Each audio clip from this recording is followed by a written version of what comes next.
একটা শুভ সংবাদ মনে হয় আপনাদের কাছে, সকলের কাছে পৌঁছে দিতে চাই।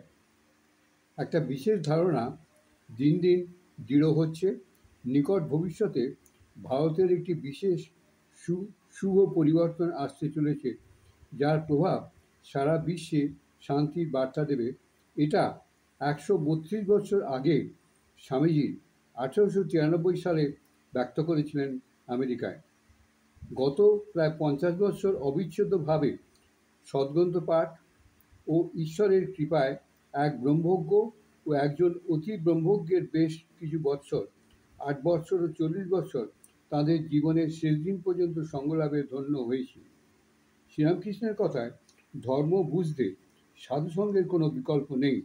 বর্তমানে বহু সাধু ও রামকৃষ্ণ মিশনের সন্ন্যাসীদের বহু প্রবচন শুনেছি। তাদের কথা শ্রুতিমধুর হলেও জনগণের বিশেষ উপকার হচ্ছে বলে মনে হয় না।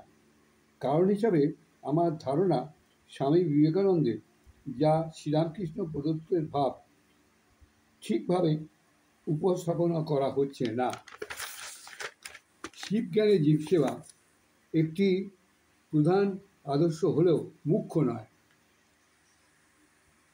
ওই আদর্শের সাহায্যে মানুষের কাছে পৌঁছে মানুষকে শিবে অর্থাৎ প্রকৃত সৎ ও প্রকৃত মনুষ্যত্বে পৌঁছে দেওয়াই মুখ্য উদ্দেশ্য।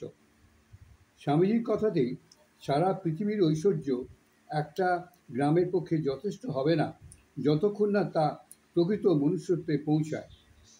তাই স্বামীজি বারবার মানুষ গড়ার কথা উল্লেখ করেছেন। প্রকৃত মনুষ্যত্বে না পৌঁছলে সব রকম সেবাই বিফলে যাবে। কার্যত এই মনুষ্যত্বের অভাবে বর্তমানে ভারতের প্রতিটি কোণা আজ দুর্বৃত্তে ছেয়ে গেছে,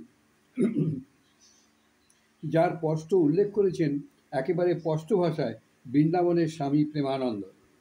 আমার ধারণায় স্বামীজির পরে স্বামীজির মতোই তেজ ও সাহস নিয়ে এই প্রথম স্বামী প্রেমানন্দের আবির্ভাব। স্বামীজির পর এত শক্তিধর প্রবক্তা মহাপুরুষ প্রকাশ্যে আসেননি। বর্তমানে ভারতের জনগণের দ্বারা মনোনীত হয়ে যারা জনগণের কল্যাণে নিযুক্ত, তারাই আজ অসততার জন্য ভারতের সর্ববিষয়ে ধ্বংসের কারণ হয়ে দাঁড়িয়েছেন। একথা একমাত্র প্রেমানন্দ সমস্বরে প্রচার করে চলেছেন। কিন্তু গত কয়েক বছর এই বিপরীতমুখী একটা গতি প্রভাব লক্ষ্য করা যাচ্ছে।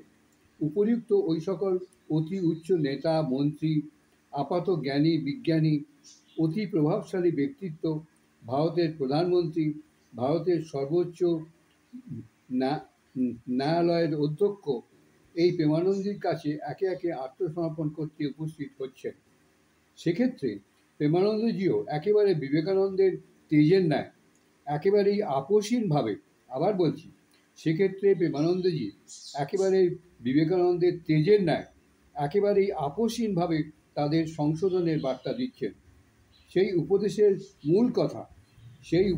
মূল কথা কোনো অবস্থা বা পরিস্থিতিতেই অসততার কোনো স্থান নেই। নিজ দেশকে ঈশ্বর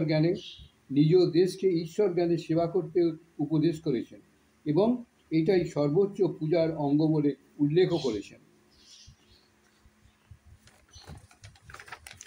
প্রত্যেকেই নির্বাক হয়ে কিন্তু প্রসন্ন মুখে ও মনে বিদায় নিচ্ছেন, এটা বিশেষ শুভ লক্ষণ বলে ধারণা করা স্বাভাবিক। প্রত্যেকেই নির্বাক হয়ে কিন্তু প্রসন্ন মুখে ও মনে বিদায় নিচ্ছেন, এটা বিশেষ শুভ লক্ষণ বলে ধারণা করা স্বাভাবিক।